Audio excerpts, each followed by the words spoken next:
عسى ربكم ان يهلك عدوكم، تمہارا رب تمہارے دشمن کو ہلاک کر دے گا، ويستخلفكم في الارض، اللہ تمہیں زمین کے اندر جانشین بنا دے گا، لیکن خدا تمہیں بھی دیکھے گا کہ تمہارا کردار کیا ہے، فينظر كيف تعملون فينظر كيف تعملون۔ السلام علیکم ورحمۃ اللہ وبرکاتہ۔ ناظرین، امید کرتا ہوں آپ تمام دوست خیر و عافیت سے ہوں گے۔ اس ویڈیو کو مکمل دیکھیں، دوسروں تک پہنچائیں، لائک اور سبسکرائب ضرور کر کے جائیں۔ عسى ربكم ان يهلك عدوكم، تمہارا رب تمہارے دشمن کو ہلاک کر دے گا، ويستخلفكم في الارض، اللہ تمہیں زمین کے اندر جانشین بنا دے گا، لیکن خدا تمہیں بھی دیکھے گا کہ تمہارا کردار کیا ہے، فينظر كيف تعملون فينظر كيف تعملون، اللہ تمہیں بھی دیکھے گا۔ مال کے نشے میں آ کر کے، دولت کے نشے میں آ کر کے، ڈالر کے نشے میں آ کر کے یہ خدا سے ٹکر لیتا ہے۔ اب اس کے پاس مال بھی آ گیا، اس کے پاس حکومت بھی آ گئی، اور حکومت اور مال سے اگر کوئی بچنے والا ہوتا تو ابرہ کو دیکھو، الم تر کیف فعل ربک باصحاب الفیل، اصحاب فیل ہاتھیوں والا ابرہ محمد رسول اللہ صلی اللہ علیہ وسلم کی پیدائش سے اور آپ کی ولادت سے 50 دن پہلے کا یہ واقعہ ہے۔ یمن کے اندر انہوں نے اپنا ایک عبادت خانہ بنا رکھا تھا کعبۃ اللہ کے مقابلے میں۔ میں عرض کر رہا تھا کہ ابرہ نے اپنا، ان لوگوں نے بھی ایک عبادت خانہ بنایا، تو کسی عرب نے جا کر کے اس میں پاخانہ کر دیا تو اس نے پھر کہا کہ چل، جب ہماری عبادت گاہ کی آپ نے توہین کر دی تو تیری عبادت کا کون سی ہے، آپ نے توہین کر دی، میں قسم اٹھا کے کہتا ہوں کہ کعبۃ اللہ کو میں چھوڑوں گا نہیں، میں بیت اللہ کو نہیں چھوڑوں گا، جس کے یہ ہے کہ پوجا کرنے والے عرب لوگ ہیں، میں کعبۃ اللہ کو منہدم کروں گا۔ لشکر لے کر کے ہاتھی والا آ گیا، 50 دن آپ صلی اللہ علیہ وسلم کی ولادت سے پہلے،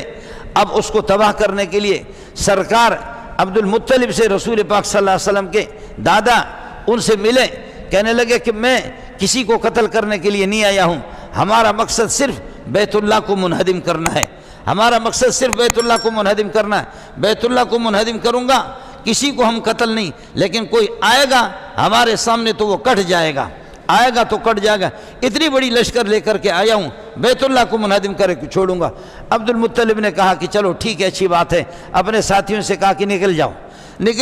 عرب لوگ نکل جاؤ، قریش لوگ نکل جاؤ یہاں سے، اپنے اونٹوں کو، مال مویشی کو لے کر کے نکلو۔ کچھ اونٹوں کے گرفتار ہو گئے، اور حضرت نے آ کر کے عبد المطلب نے کہا کہ میرے اونٹ دے دو، تم جانو، اور یہ کہ بیت اللہ کا مالک جانے،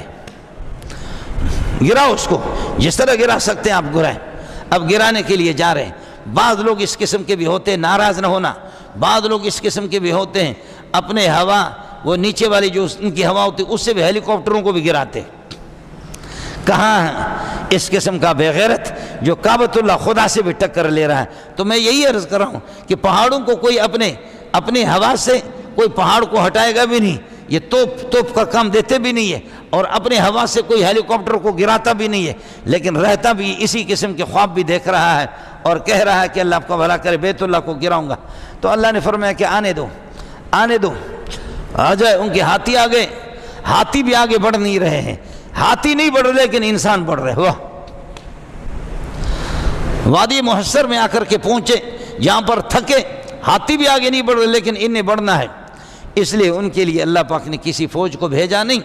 کسی بڑے لشکر کو بھیجا نہیں، پرندوں کے جھنڈ کو بھیجے۔ الم تر کیف فعل ربک باصحاب الفیل، آپ کو معلوم نہیں ہے اللہ نے ہاتھی والوں کا کیا کام کیا، کیا حشر ان کا کیا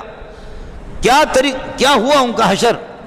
الم تر کیف فعل ربک باصحاب الفیل الم یجعل کیدہم فی تضلیل، ان کی مکاری کو اللہ نے ضائع نہیں کیا،